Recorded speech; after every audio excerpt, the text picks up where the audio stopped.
You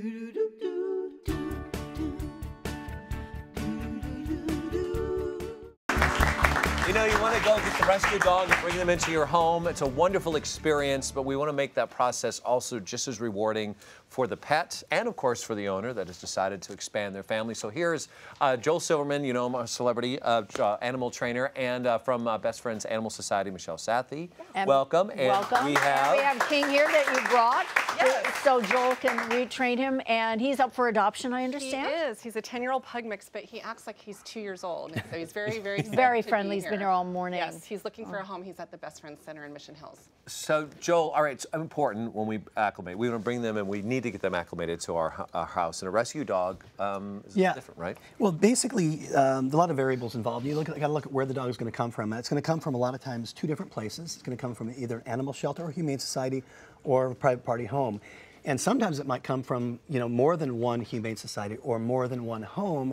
And a lot of times these dogs will develop behavior problems, bad behavior problems. Sometimes the behavior problems they learn on their own. Sometimes they pick up from other animals as well. But the good news is that we can use positive reinforcement to actually train out some of these bad behaviors. And that's what we're going to show today. All right. Well, what's the first thing that you recommend we do when we bring the dog home? Actually, before you bring a dog home, you should be prepared. And that means going to a pet supply store and bringing items like we have on set here today. Have them in your home and ready to go.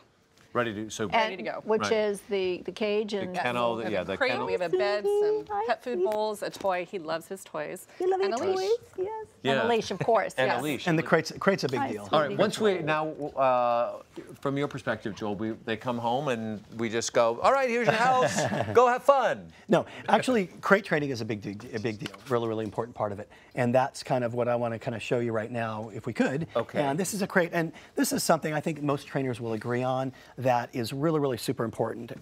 Why? And why is it important? Why basically, we keep the dog from actually getting into places we don't want the dog to. There are times when we want to take a shower, we want to be away, and we can put the dog away in here. Dog won't go to the bathroom in the house. Dog's not going to be, because dog's in the crate.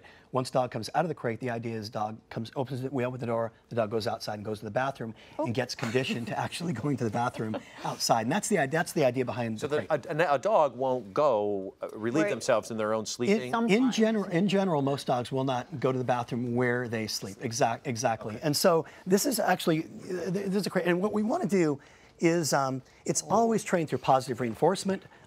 Anybody that thinks for some reason this is a form of punishment or it's negative does not understand animal training, because it really, really is done through positive reinforcement.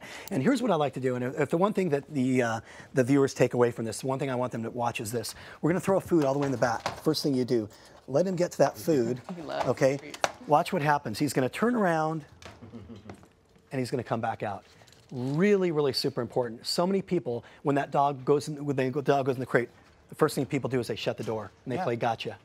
But why is that bad? Well, what ends up happening is you ruin the trust. If the dog does not want to be in there necessarily, and all of a sudden you shut the door, the dog's like, oh my gosh, what happens? And if the dog had a previous issue with a crate, a negative issue with the crate, guess what? You're never going to get the dog in there again. So what we do is we just, and this is what for a couple days, folks. Just like that, he goes in, gets the food, and comes back out a couple days. And then what ends up happening maybe after 2 days, then the next thing we're going to do is we're going to actually have him go inside. We'll throw the food in there. We'll shut the door just for about maybe, I don't know, 3 or 4 seconds. Give him a treat. Always gets a treat in there. Open the door. So it's a positive, you want this to be a positive experience for you. Exactly, and he actually comes back out, boom. And you just simply increase the amount of time the dog is staying. And that's really what crate training is about. A couple times a day for how long? What you want to do, basically, all my training sessions really are 2 to 3 minute sessions, 4 to 5 times a day. And that's what you want to start doing. And you just start taking it upon yourself. Really, honestly, after, I'd say about maybe 3 to 5 days, the dog is staying in that crate for an hour, 2 hours and stuff. But you always want to make sure when that dog comes out of the crate that the dog always gets the opportunity to go outside and condition that dog to going outside. Is that going to keep Fred off of my bed and damaging my sofa? He's a big dog. Nothing will keep Fred off your bed. Nothing helps with that dog, yeah. Will this help? This actually, no, yeah, absolutely. No, this is great. This is excellent. And dogs need a place to be. And dogs are, in general, den animals. They like being in enclosed areas. And so they might whine a little bit, but deep down inside, dogs like being in areas like this. And there are different types of crates, too. You can actually get a plastic one, which is even more enclosed as well. Yeah. Well, I know they feel safe in there because they're, especially small ones, They like to get under the Fred will lay under the table because you don't want to get stepped on or tripped over, you know, and he's sound asleep. Yeah, he's a big guy. I know. With doggies that are like with noises, that get them used to noises. Get them used to noises or things that like vacuum cleaners. Vacuum cleaners. Okay, here's the deal with the vacuum cleaner. I like to use what's called redirection. When we redirect the dog, we're actually redirecting the dog using positive reinforcement away from that sound. Is that bacon? Because I want some. Yeah, exactly. So what we're going to do is redirect. So here's the deal, though. When we're dealing with like vacuum cleaners, a lot of people think of the vacuum cleaners, it's the noise of the vacuum cleaner that scares a dog, but a lot of times it's what's called the trigger. In the animal world, in the animal behavior world, we call it trigger. A trigger is what happens prior to the vacuum cleaner coming on.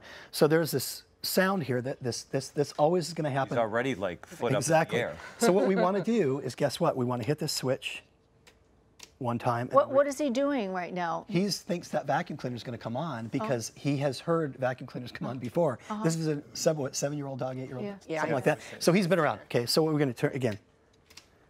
But you could see what all I'm doing is just making it, really, really super positive with him. Okay, so now once we're cool with that, now what we do is we plug it in and make sure hopefully it's not going to be on this time.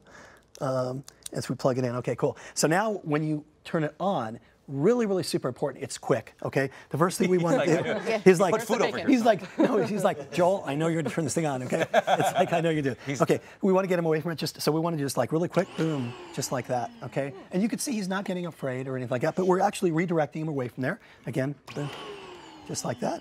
And then, good boy, very, very good. So now he knows. Just like that, yeah. When that sound comes on, he's... And that's all we want to do, and you slowly start. And again, dog training is really about taking super, super small steps, small approximations, okay?